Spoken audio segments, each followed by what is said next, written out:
يزيد الله يحفظه سألني هذا السؤال، ودخلت ولقيت تفصيل لأهل العلم عن هذه المسألة.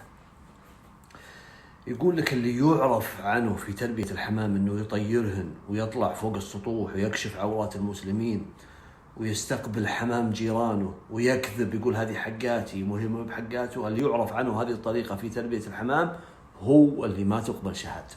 أما مربين الحمام الثانيين اللي يتاجرون فيها ويكثرونها ويطلعون طلعون كفروخ نحطها على كبسة يكون فيها الرز نثري حبة طويل، الله أكبر، اي والله هذا أمورهم طيبة، هذا بإذن الله يقبل شهادته في المحاكم. أما ذولاك اللي يعرف عنهم هذه الطريقة في تطيير الحمام هم اللي ما تقبل شهادتهم، هم اللي فصلوا فيه العلماء أنه هذه تكون طريقتهم ويعرف عنهم هذه الطريقة. أما الطريقة العادية في المتاجرة فأمورك طيبة.